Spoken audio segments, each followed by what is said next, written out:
the way it's been around here in the past. Really good defensive football played today. I was proud of our defense and for continuing to put us in a great situation, giving up 16 points. And really good on third downs again, fourth and 13, very important. So they continue to play well as we try to grow up a little bit on offense and get some young players developed and kind of work through a few things. Need to come together as coaches and kind of figure out, try to make a decision on really who we are offensively right now with our personnel and what direction to go to give us the best chance to score some more points. We rushed for about 3 yards a carry, something like that, which, we need to be at 4.5.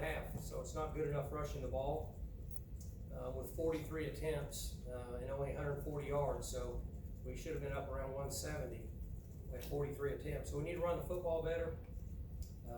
Obviously, we did take care of the football other than the one interception, did a good job holding on to the ball. And special teams was huge for us with our return yards. I thought we were really good on special teams and obviously made the difference today and changed the game.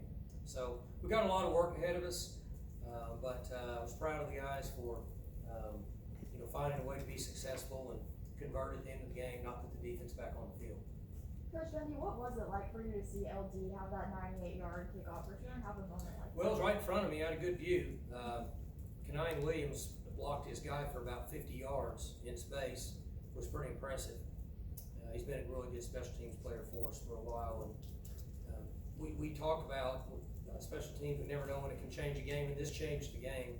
Gave us a little bit of juice. Offensively, we're very average right now, and special teams is a big lift for us. So we won a game playing really good defense and playing good special teams. What were your overall takeaways from Spencer's first game back? Without watching the tape, because of what he's involved in with his reads and the running game and stuff, I can't see on ground level a lot of what to give you a real good answer. I thought our pass protection was average. We gave up push. Now I will say this: those 3 down guys for them are good players. They were good players last year, and they're good players this year. Particularly number 90. It's like he's been there for 8 years. I asked him before the game, he says he's graduating in December. So he's finally out of there. But those guys really do a good job with push. And we could have protected for him a little better. So I thought he played good. But I would just have to wait and see with some of his reads on where he was at. I mean, I know he threw one to the other team they're at back for a touchdown. I mean, I wasn't fired up about that, neither was he. But overall, I thought he played good. Mike, was that interception, it looked like the receiver ran a different route than where Spencer was throwing it. Is that a miscommunication? No, not a good throw.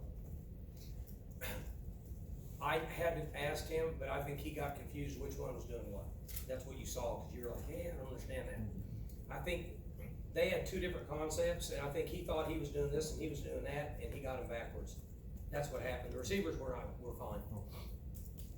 You got 3 offensive touchdowns, all by very good skilled plays by the guy after they catch the ball, or catching the ball and after. Does that give you hope that hey, some of these young guys can get some things done? That one on Jaden was a nice draw and play, wasn't it? Well coached.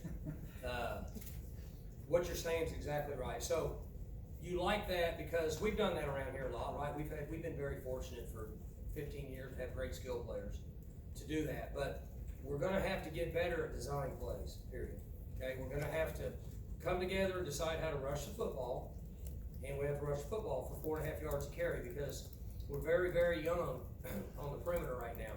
And so years past, we always could just rely on chunking it down the field, somebody gonna make a play, and it makes it all look good.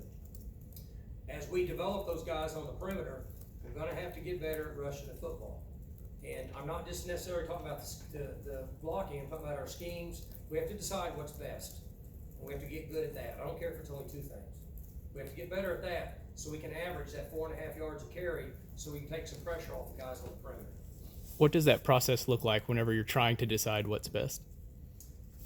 Well, we got, we play Boise next, so we'll have to see what they are on defense, and then, just like everybody does, what we think we can do to attack them rushing the ball, and then maybe not expand as much, and be a little more simple, get more reps at a few things to get better. That's where you start. Usually in my history, if you need to get better at something, you cut back, not add. So, and I'm not saying we've done one or the other.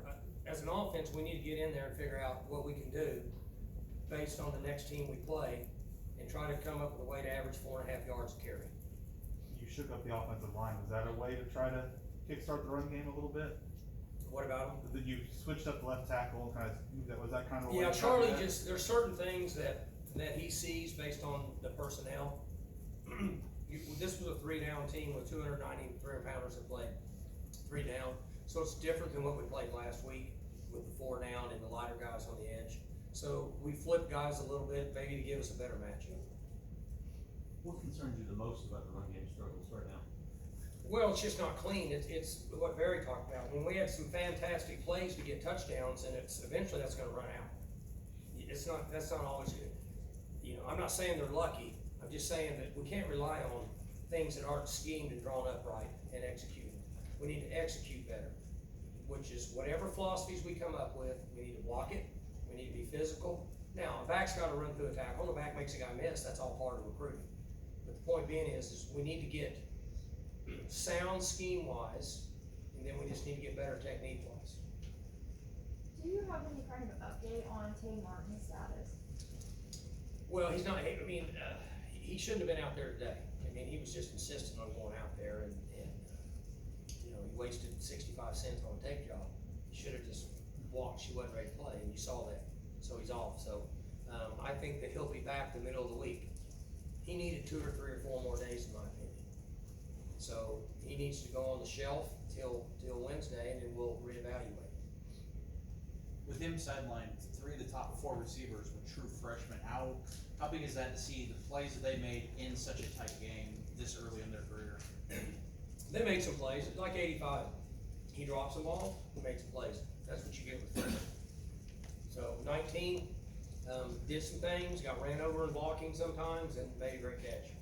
So I mentioned to you guys way back in August that we had some experience at wideout that allows us to do it, and then behind them, I said we could be like we were years ago with that group that all played in the NFL, Aikman and Washington and Stoner and Lacey and McCleskey and all those guys.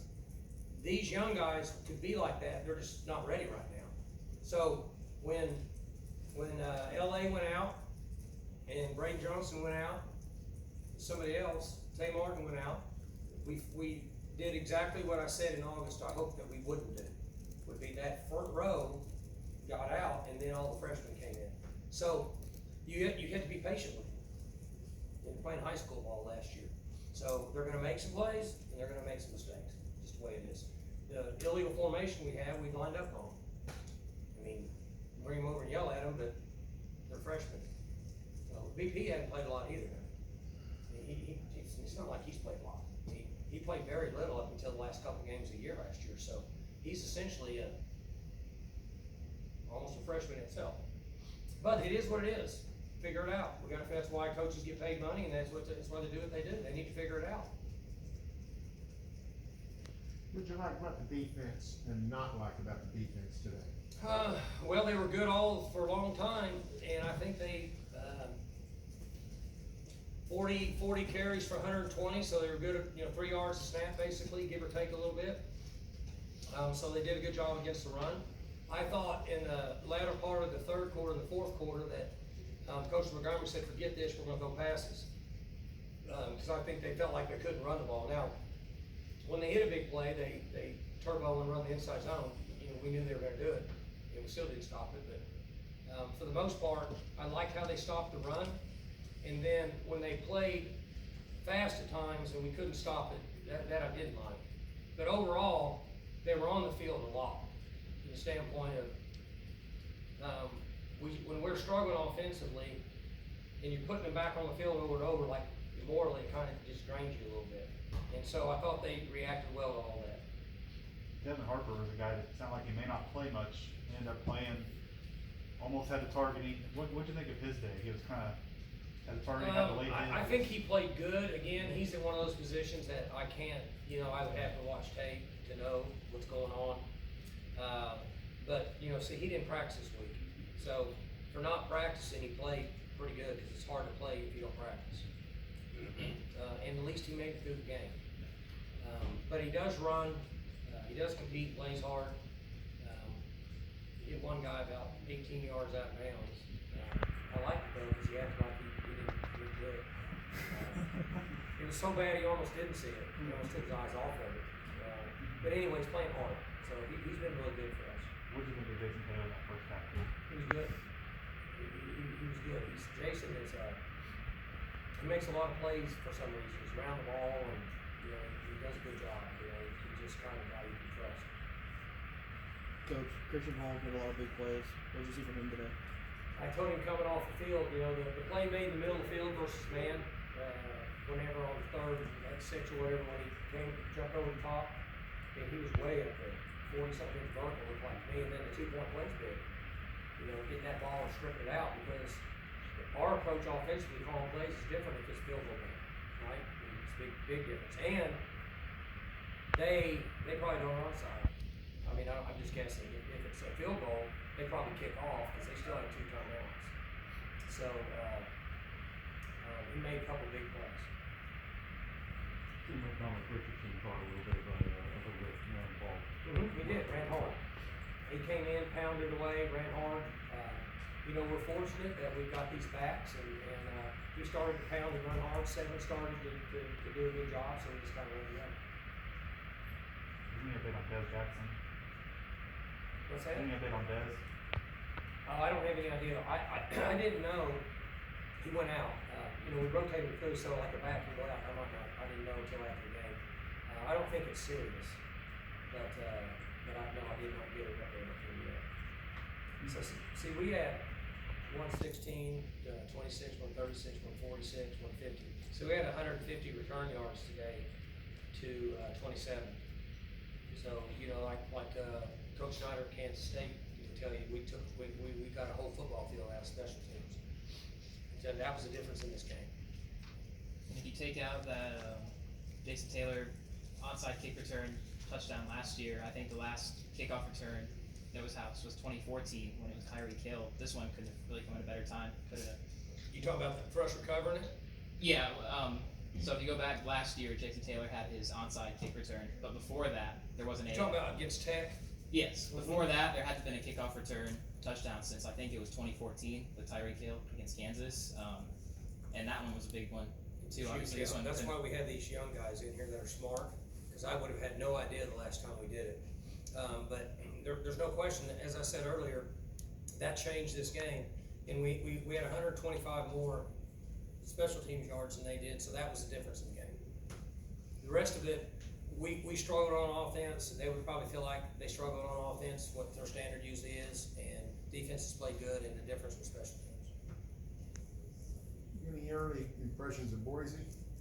I haven't seen. I say that I watched the second quarter of them versus Central Florida, and then I went to bed. It was too late, whatever that was. And then I saw the score. I got home late last night from the high school game, and I saw their score where they blew the doors off of UTEP, but I didn't see any of it. I saw a punt return on the highlight. I think that guy returned a punt, but that's all I saw. They're a good team. I mean, Central Florida's a good team. And they went down to Central Florida down there and had a chance to win, so they're a good football team. You fired up to play on the blue turf?